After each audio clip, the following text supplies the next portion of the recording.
আপনি লেখালেখিতে কিভাবে এলেন? আমি লেখালেখিতে আসি আমার বিশ্ববিদ্যালয় জীবনের একটু আগে থেকে। তখন আমার নাটকের প্রতি বরাবরই খুব উৎসাহ ছিল এবং প্রথম দিকে আমার লেখায় ছুটকা ছাটকা প্রবন্ধ ছাড়া নাটকের রূপান্তরের কাজে, অ্যাডাপ্টেশনের কাজে আমি প্রথম আসি। নাটক থেকে আপনি বাংলায়? হ্যাঁ, এবং আমাকে অনেকে প্রশ্ন করে আপনার তো কোনো সৃজনশীল সাহিত্যকর্ম তেমন নেই। কথাটা সত্যি, আমার প্রবন্ধ আছে কিন্তু সৃজনশীল সাহিত্যকর্ম নেই, তবে কিছুটা তার কাছাকাছি আছে এই রূপান্তরিত নাটকগুলির মধ্যে। তো আপনি তো সাধারণত বাংলায় লেখালেখির চর্চা খালি প্রবন্ধই করেছেন, তো আর ইংরেজিতেই বেশি লিখেছেন, অনুবাদ করেছেন। তো বাংলা এবং ইংরেজিতে যে কাজ করেন, তো এতে কোনো সমস্যা হয় না? বৈষম্য বা? না, আমি কোনো সমস্যা বোধ করি না।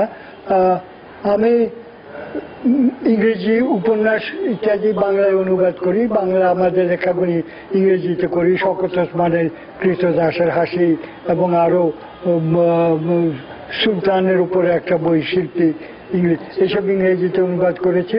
আর ইংরেজি বই তো বাংলায় অনবরত অনুবাদ করে যাচ্ছি।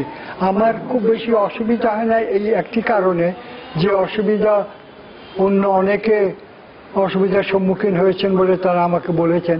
তার একটা কারণ হচ্ছে যে এক ভাষা থেকে অন্য ভাষায় অনুবাদ করতে গেলে শুধু দুই ভাষার জ্ঞান থাকলেই হবে না, সেই দুই সংস্কৃতি সম্পর্কে একটা জ্ঞান থাকতে হবে। কারণ সেই সংস্কৃতি তো ভাষাকে অনেকখানি চালিত করে, শব্দ ব্যবহার ইত্যাদি। তো আমি মোটামুটি অনুবাদ করার সময় মূল গ্রন্থটি যে সামাজিক পরিবেশ, সাহিত্যিক পরিবেশ, সাংস্কৃতিক পরিবেশ, সেইটা বোঝবার চেষ্টা করি। এবং আমার পড়ালেখা মোটামুটি ব্যাপক থাকায় আমি সেই কাজটা করতে পারি। তার ফলে অনুবাদ ইংরেজি থেকে বাংলায় হোক, বাংলা থেকে ইংরেজির ব্যাপারে তো প্রশ্নই নাই। বাংলা থেকে ইংরেজির ব্যাপারে তো আমাদের সামাজিক পরিবেশ তো জানাই, শুধু ভাষার প্রশ্নটা। এবং সেইখানে প্রতিটি ভাষার কিন্তু নিজস্ব ইডিয়াম আছে, আক্ষরিক অনুবাদ করলে কিছুতেই হবে না। তো যেহেতু আমি মোটামুটি ইংরেজি এবং বাংলা একটা কাজ চালাবার। সেটা ঠিক। তো আপনি কি ছোটবেলা থেকে ইংরেজিতে ভালো ছিলেন? আমাদের সাধারণত দেখা যায় যারা স্কুলে পড়ে বা ম্যাট্রিক পরীক্ষা দেয় সবাই ইংরেজিতেই খারাপ করি আমরা। এটা খুব সত্যি কথা। আপনি তো ইংরেজিতে নিশ্চয়ই ছোটবেলা থেকে খুব ভালো ছাত্র ছিলেন। আমি ছোটবেলা থেকে ইংরেজিতে ভালো ছিলাম। তার একটা কারণ হচ্ছে বাবা ইংরেজিতে খুব ভালো ছিলেন, উনি আলিগড়ে পড়াশোনা করেছেন সাহেব অধ্যাপকদের কাছ থেকে। কাজে ইংরেজির এক্সপ্রেশন, শব্দ চয়ন, রচনা রীতি খুব ভালো বুঝতেন এবং তিনি আমাদের হাতে কলমে পড়িয়েছেন। তোমাকে একটা মজার কথা বলি কিভাবে আমরা শিক্ষা লাভ করেছি। আমাদের তখন ইংরেজিতে চিঠি লিখতে হতো। তুমি জানো অনেক সময় সেই যুগে সেটাই প্রচলন ছিল, পারিবারিক চিঠিও ইংরেজিতে লিখতে হতো। তা আমরা বাবাকে যখন চিঠি লিখতাম ইংরেজিতে, তিনি সেই চিঠিটা ফেরত পাঠিয়ে দিতেন লাল দাগ দিয়ে, কোথায় কোথায় ভুল হয়েছে। তো এইভাবে আমরা শিখেছি এবং মোটামুটি ভালো ইংরেজি জ্ঞান লাভ করেছি। এবং এটা পারিবারিক সূত্রে পরের প্রজন্মেও এসছে, এই অর্থে যে আমার মেয়ে শাহিন, সেও ইংরেজির অধ্যাপিকা এবং খুব ভালো ইংরেজি জানে। তো আমাদের পাঠ্যপুস্তকে যে আমাদের যে ছোটবেলা থেকে ইংরেজি শেখানো হয় ক্লাস 1 থেকে, তো ইংরেজিটা ওই বয়স থেকে কি শেখানো দরকার, নাকি আরো বড় হয়ে ইংরেজিটা যখন দরকার সেটা করলো? এটা নিয়ে দুটি মত আছে। কিন্তু কেউ মনে করেন যে ছোটবেলা থেকে শেখালে ভালো, তারা তাড়াতাড়ি এগিয়ে যেতে পারবে, কিন্তু আমি মনে করি যে এটা অত্যাবশ্যক নয়। কারণ সমস্ত ব্যাপারটা, শিক্ষার ব্যাপারটা নির্ভর করে শিক্ষাদান পদ্ধতির উপরে এবং শিক্ষার উপকরণের উপরে। যদি ভালো উপকরণ সরবরাহ করা যায় এবং শিক্ষাদান পদ্ধতিটি যদি ভালো হয়, তাহলে 3-4 বছরে একটা ভাষা খুব ভালোভাবে শেখা যায়। তা নাহলে কেমন করে আমাদের ছেলেরা মস্কোতে গিয়ে রুশ ভাষা শিখে সেই ভাষায় থিসিস লিখতে পারে? তো ওই যে ছোটবেলা থেকে ইংরেজি শেখানো হয়, ফলে সে বাংলাটাও ভালো শেখে না, ইংরেজিটাও শেখে না, Quite true. আবার ধর্ম শিক্ষাও তাকে নিতে হয় ওই সময়। তো প্রথম প্রাথমিক শিক্ষাটা তো অন্তত মাধ্যমিক মানে বাংলায় হওয়া উচিত, প্রাথমিক শিক্ষা আমরা এই ব্যাপারটা মাতৃভাষায় হওয়া উচিত। একেবারে আমরা এই ব্যাপারটার উপর খুব গুরুত্ব দিয়েছি। আমাদের যে নূতন শিক্ষানীতি 2009 হয়েছে তাতে আমরা খুব স্পষ্টভাবে বলেছি যে প্রাথমিক পর্যায়ে শিক্ষার মাধ্যম হবে মাতৃভাষা বাংলা। ইংরেজি ক্লাস 3 থেকে শেখানো যেতে পারে, কিন্তু কিছুতেই মাধ্যম হিসাবে নয়, একটা ভাষা হিসাবে শেখানো যেতে পারে। আর আমরা গুরুত্ব দিয়েছি যে ধর্মশিক্ষা, আনুষ্ঠানিক ধর্মশিক্ষা মাধ্যমিক পর্যায়ে থাকবে না। আনুষ্ঠানিক ধর্মশিক্ষার বদলে এই প্রাথমিক পর্যায়ে আমরা নীতি শিক্ষা দেব, নৈতিকতা শিক্ষা দেব, যা সব ধর্মের মানুষের জন্যই সমানভাবে প্রযোজ্য। এইটা নিয়ে শিক্ষাটার উপর জোর দেওয়া হয়, নৈতিক শিক্ষার উপরে জোর দেওয়া হয়েছে।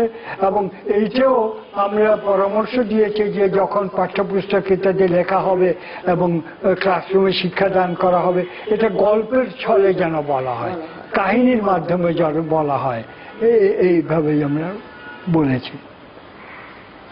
তো এখানে একটা প্রশ্ন করি, আমার জানতে ইচ্ছা করে যে আপনি তো অনেকদিন ধরে অনুবাদ করছেন, সেই ধরেন 20 শতাব্দীর যে লেখকরা ছিলেন তাদের 1950-এর দিক থেকেই প্রায় তো ওই সময়ের লেখকদের বই এবং এখনকার তরুণদের বইও তো আপনি পড়ছেন, তো পার্থক্যটা কি দেখছেন?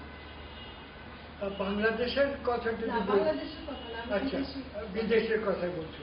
বিদেশের কথার মধ্যে আমি বলবো এখনকার অনেক লেখকের লেখাতেই তোমার স্বৈরাচার বিরোধী বিষয়গুলো, মানবাধিকারের পক্ষের বিষয়গুলো এবং স্বৈর শাসকদের অধীনে মুক্তিকামী মানুষ কিভাবে নির্যাতিত হয়েছে, এইগুলো খুব বেশি উঠে আসছে। যেমন অতি সম্প্রতি যে হয়তো মুলার যে নোবেল পুরস্কার পেলেন রোমানিয়া, তার লেখাতেও চশেস্পুর আমলে কি রকম নির্যাতন হয়েছে তার কথা উঠেছে। এই ধরনের জিনিসটাই স্বৈর শাসনের বিরুদ্ধে এবং জাতি বৈষম্য, বর্ণ বৈষম্যের বিরুদ্ধে যেসব অত্যাচার নির্যাতন চলেছে সেই সব বিষয়ে খুব ভালোভাবে সম্প্রতি লেখকরা লিখছেন। তো এই ধরনের বিষয়গুলো তো আগে তো এই ধরনের বিষয়গুলো ছিল না, আগে ঠিক না। কিছু ওই আমেরিকার খ্রিস্টানদের উপরে নির্যাতনের ভিত্তিতে কিছু উপন্যাস ছিল, কিন্তু বিশ্বের বিভিন্ন এলাকায় যে নির্যাতন চলছে স্বৈর শাসকদের হাতে, তার এত বস্তুনিষ্ঠ এবং শৈল্পিক এত ভালো লেখা খুব বেশি আগে হয়। তো আপনার সামনে বই মেলার তাহলে নিশ্চয়ই আপনার কিছু ভালো বই আমরা পাবো। তো একুশের যে বই মেলাটা হয়, আপনি নিশ্চয়ই প্রতিবার তো বই মেলায় যান, তো বই মেলাটাকে আপনি কিভাবে দেখেন? আমি বই মেলাটাকে ভালো চোখেই দেখি। কেউ কেউ এর একটু নিন্দা করেন এর ব্যবসায়িক দিকটা দেখে, কিন্তু গ্রন্থ প্রকাশকদের দৃষ্টিভঙ্গির থেকে দেখলে এটা তো একটা ব্যবসায়িক দিক তো আছে। এবং এই বই মেলার জন্যে প্রকাশকরাও অপেক্ষা করে থাকে, পাঠকরা অপেক্ষা করে থাকে, লেখকরা তাদের বই নিয়ে আসার জন্য ব্যস্ত থাকেন।